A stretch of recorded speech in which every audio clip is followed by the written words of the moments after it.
राष्ट्रीय सुरक्षा जागरण मंच, सावरकर स्ट्रेटेजिक सेंटर और एनसीसी एक्स कैडेट एसोसिएशन के सहयोग से आयोजित किया गया।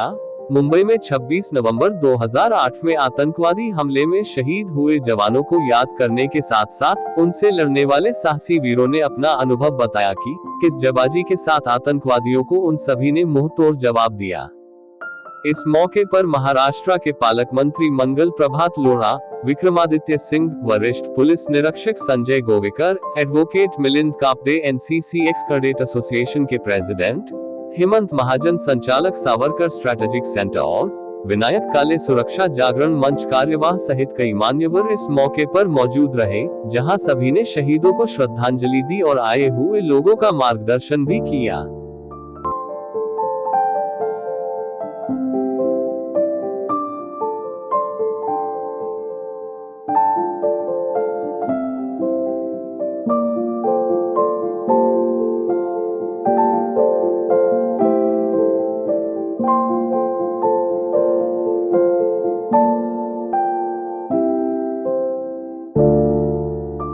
सीनियर इंस्पेक्टर जो उस समय कसाब को पकड़ने में जो उस समय जगह पर उपस्थित थे,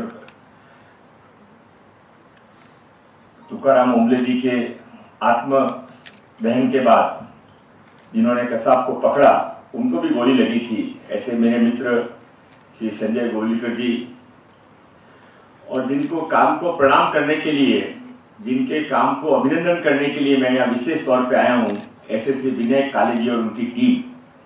मेरे आने का एकमात्र प्रयोजन यही था कि आप जो कर रहे हैं वो और कोई नहीं कर सकता। You are a silent friends of the community. ये जो बच्चे यहाँ पर आए हुए हैं, ये बच्चे आने वाले समय के अंदर जब आप और मैं नहीं रहेंगे तो ये बच्चे देश चलाएंगे।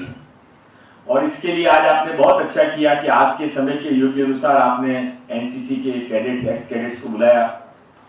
मिलिंद कापड़े जी सारे देश के अंदर कैडेट्स को गठित करते हैं।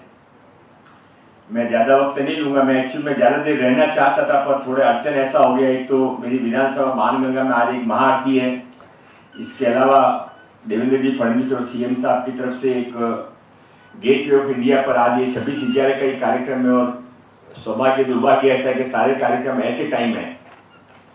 मेरे जाने नहीं जाने से कोई कार्यक्रम रुकता नहीं है, पर कुछ कार्यक्रम ऐसे होते हैं कि जिसमें जाना पड़ता है, और इसलिए मैं आपसे माफी मांगकर यहाँ से निकलूंगा। हालांकि हम यूनिफॉर्म धारी यानी यूनिफॉर्म वाले ऐसे कैडेट्स हम बोला जाते हैं, हमको बोला जाता है। वो है एनसीसी डे। 26 नवंबर हमारा एनसीसी डे है, जो जिसके कारण आज हम लोग यूनिफॉर्म पहनकर हम बोल सकते हैं कि हम लोग यूनिफॉर्म वाले हैं। कहते हुए बहुत ही हर्ष उल्लास के साथ मैं ये कहना चाहूंगा कि पूरे भारतवर्ष में एनसीसी एक्स कैडेट एसोसिएशन कार्यरत है, और एनसीसी एक्स कैडेट के साथ साथ में प्रेजेंट कैडेट्स भी उतनी ही प्रभावशाली से कार्य कर रही है। शिवाजी महाराजांच्या जीवनामध्ये असे अनेक अटॅक झाले शत्रूचे। 26/11चा हल्ला झाला। माझे मित्र आहेत संजय गोविलकर, आम्ही एकत्र कॉलेजमध्ये होतो। त्या दिवशी मी तिथे होतो जेव्हा अटॅक झाला तेव्हा। पण शिवाजी महाराजांच्या जीवनामध्ये असे अनेक अफजल खान आले, औरंगजेब आले, शाहिस्ते खान आले, सर्वांना महाराज पुरून उरले, कारण त्यांच्याकडे मावळ्यांची जबरदस्त फौज होती। ती आज कुठेतरी कमी पडते। का पाकिस्तान सतत आपल्या हल्ले करत असतात सीमेवर, आपले जवान त्यांना सडेतोड आता उत्तर देतात। पूर्वी तसं होत नव्हतं, पण आता संपूर्ण बदललेलं आहे, बदल झालेला आहे। त्यामुळे आता हे सगळे एनसीसी स्टुडंट्स आहेत, त्यांना अजून हुरूप येईल की आपण आर्मी, नेव्ही, एअरफोर्समध्ये जॉईन व्हायला पाहिजे। माझी पण इच्छा होती, मी पण एनसीसीचं ट्रेनिंग घेतलं होतं कॉलेजमध्ये असताना, पण काही कारणास्तव जाऊ शकलो नाही। पण मी माझं कार्य सोडलं नाही। मी सतत कुठे जाईन तिकडे मावळे तयार करायचं कार्य करतो, आणि स्वातंत्र्यवीर सावरकर स्मारकासोबत आम्ही सतत असतो। कुठेही काय झालं तर आम्ही स्मारकाबरोबर आहोत। एक वर्ष आपल्यावर अत्याचार होत आले आहेत, आक्रमण होत आलेली आहेत। होतं काय, कोणीतरी शिवाजी महाराज येतात, कोणीतरी स्वातंत्र्यवीर सावरकर येतात, त्यावेळेला हिंदू समाज जागा होतो आणि पुन्हा झोपी जातो, आणि मग 26/11 घडतो। त्यामुळे आपण सगळ्यांनी आता जागृत होण्याची गरज आहे, जाग राहण्याची गरज आहे। त्या दिवशी 26/11ला एकूण 166 लोक शहीद झाले. त्याच्यामध्ये 18 पोलीस कर्मी म्हणजे सुरक्षा दलाची लोक होती. एकूण 238 लोक जखमी झाली आणि हा हल्ला गेले 3 दिवस चालू होता. तर तुम्ही म्हणाल मगाशी तुम्ही मला जो प्रसंग सांगायचा होता तो ॲक्च्युली तुम्ही सर्वांनी पडद्यावर पाहिलेलाच आहे, पण त्याच्यामध्ये काही फिल्मी म्हणजे ॲडव्हान्टेज घेतात तर तसे होते, परंतु तो वास्तवाशी बऱ्यापैकी जवळपास जाणारा चित्रपट होता. तेव्हा माझ्या मनात हा विचार आला की ज्यावेळी तो कसाबचं जेव्हा चित्रफित दाखवत होती की त्याच्या डोक्यात भरवत होते की जन्नत की हूर किंवा त्यांचा आका वगैरे, तर मला अशा वेळी खरंच फॅन्स क्लबचं आणि तुम्ही जे काम करता त्याचं खरंच कौतुक आलं. म्हणजे मी हा विरोधाभास बघत होतो. एकीकडे त्या एका कसाबला डोक्यामध्ये जातीयतेचं किंवा कटुता आपल्या देशाबद्दल भरवली जात होती, त्याच वेळी आपल्या NCC स्टुडंटच्या माध्यमातून तुम्ही ते राष्ट्रप्रेम भरवताय त्यांच्या डोक्यात. त्याकरता मी तुमचा मनपूर्वक आभार मानतो. यदि सीमा पार या आपके घर के भीतर भी कोई ऐसा सोचे कि आप पर कोई आत्मघाती हाथ कोई ऐसा रख सकता है, तो आप के मन में ऐसी भावना, ऐसी संगठित भावना इस राष्ट्र की पैदा हो कि वो पहले तो सोचे नहीं, सोचे तो करने से पहले डरे कि भी पंगा लिया तो केवल सरकार से, सेना से नहीं हो गए, पूरे के पूरे ये 150 करोड़ जो हैं इनसे सबसे ही पंगा हो जाएगा. अंत में यदि ऐसी कोई दुर्घटना फिर हो भी जाए भविष्य में, तो आपकी सत्ता भले कोई हो, इस राष्ट्र का मानस इतना जगा हुआ हो कि भी उसके लिए कड़ी से कड़ी कार्रवाई करने के लिए समाज उस सत्ता के पीछे एकदम दीवार बनकर खड़ा रहे, कंफ्यूजन की गुंजाइश नहीं हो. तो ये कार्यक्रम करे जाते हैं बलिदानियों को एक श्रद्धांजलि देने के लिए, ये याद दिलाने के लिए कि पिछले कई दशकों में और कई वर्षों से ऐसी बातें अब आने लगी हैं कि कई दशकों के बाद हमने इस राष्ट्र का कितना भौगोलिक क्षेत्र छिन्न भिन्न होता देखा, टूटता देखा, बिखरता देखा. अब जो रह सह कर रह गया है हमारे पास, जिसको अब हम नेशन स्टेट की थ्योरी में देखते हैं, एक post world war post modern theory देखते हैं, उसमें देखते हैं कि जो ये भौगोलिक क्षेत्र बच गया है इसकी रक्षा के लिए भी जिन लोगों को अपनी जान देनी पड़ती है, बलिदान देना पड़ता है, उनकी याद में उनके इस बलिदान के तरफ अपना एक श्रद्धांजलि भाव व्यक्त करते हुए हमारा भी कर्तव्य बनता है. मैं दोहराता हूं, ये भौगोलिक क्षेत्र कितना था जितना ही सांस्कृतिक क्षेत्र था, अब वही सांस्कृतिक क्षेत्र सिमट गया तो भौगोलिक क्षेत्र भी सिमट गया. अब ये और ना सिमटे, ऐसे और हमले ना हो, क्योंकि ये तो केवल हमारा आत्मबल तोड़ने के लिए होते हैं. इन्होंने कहीं पर जाकर ऐसा तो नहीं किया ना कि कोई आर्मी डिपो उड़ा दिया, या इन्होंने सोचा कि भी हम जाकर सीधा कोई आर्मी कंटोनमेंट में घुस जाएं, या इनकी किसी और सुरक्षा सीमा के और डिफेंस मैकेनिज्म्स को तोड़कर अंदर चले जाएं.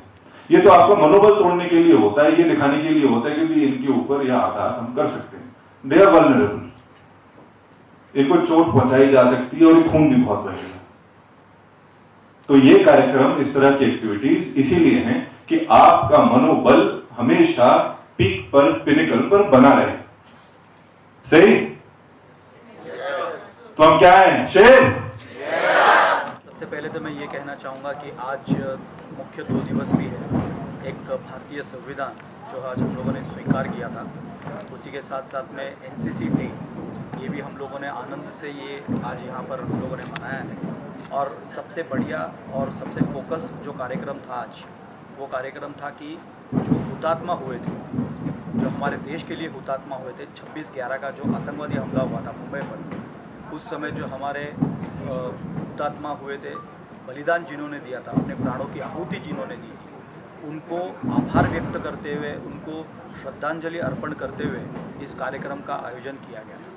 और कार्यक्रम में हमारे प्रमुख वक्ता हमारे विक्रमादित्य सिंह जी थे, जो दिल्ली से यहाँ पर पधारे हैं. खास ये कार्यक्रम के लिए वो यहाँ पर आए हुए. हमारे मंत्री जी, मुंबई पालक मंत्री थे मंगल प्रभात जी लोढ़ा, वो भी आज इस कार्यक्रम में उपस्थित थे. इस कार्यक्रम का आयोजन जो स्वतंत्रवीर सावरकर स्मारक के माध्यम से यहाँ पर हुआ था, और साथ ही साथ में फैंस ग्रुप जो विनायक जी काले साहब, जिन्होंने इस कार्यक्रम को पूरी तरह से आगे बढ़ाते हुए हम लोगों को भी प्रेरणा दी और पूरे मुंबई से एनसीसी एक्स कैडेट एसोसिएशन के माध्यम से सारे मुंबई से एनसीसी एक्स कैडेट और साथ ही साथ में प्रेजेंट कैडेट्स दोनों यहाँ पर उपस्थित थे और वो केवल और केवल इसी विषय को लेकर यहाँ पर आए थे कि उनके अंदर भी एक देशभक्ति का जज्बा है और देशभक्ति का जज्बा जिस दिन आवश्यकता पड़ने पर वो भी इस देश के लिए मरने और मारने के लिए तैयार हो जाएंगे। इस प्रेरणा को लेकर इस कार्यक्रम का आयोजन हुआ और बहुत ही शानदार तरीके से ये आयोजन किया गया।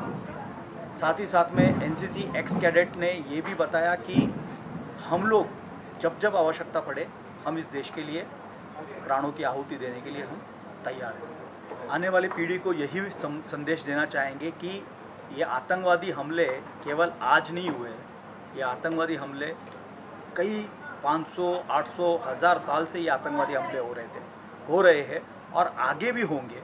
परंतु हमारी जो तरुण पीढ़ी है उनको जागृत करना कि ये किस प्रकार से, ये क्या कारण है जो आतंकवादी हमले हो रहे हैं, ये कौन सा ज्ञान प्राप्त करते हैं और किस पुस्तक से ये ज्ञान प्राप्त करते हैं जिसके कारण ये प्रेरित होते हैं आतंकवादी हमला करने के लिए। तो हमारे तरुण पीढ़ी, हमारे सभी भारतीय नागरिकों से ये निवेदन है कि इस विषय के ऊपर आपने अभ्यास करना चाहिए, इस विषय को आपने समझना चाहिए कि आतंकवादी किस विषय को लेकर प्रेरित होता है। 100च्या आसपास लोक जखमी झालेले आहेत, त्यामुळे हा दिवस एक शहीद दिवस आणि त्याच पद्धतीने 26/11ची ही जी घटना आहे त्यातून आपण बोध घेण्याकरता हा दिवस साजरा केला जातो आणि आपण शहीदांना श्रद्धांजली तर अर्पणच करतो, परंतु आपण अधिक सतर्कतेने ह्या देशाची सेवा केली पाहिजे हा संदेश या दिवसातून घेतला पाहिजे आणि सामान्य नागरिकांपासून सर्वांनीच आपली राष्ट्रीय सुरक्षा सर्वप्रथम मानली पाहिजे हा या दिवसाचा महत्त्वाचा संदेश असं मला वाटतं।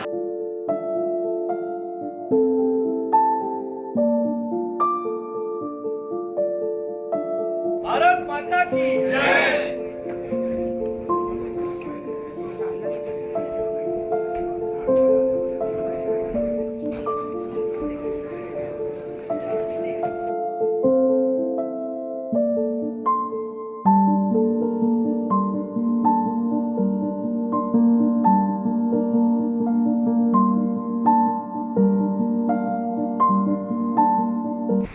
Junior under officer Mayuri Bhalerao, junior under officer Krina इसरावने,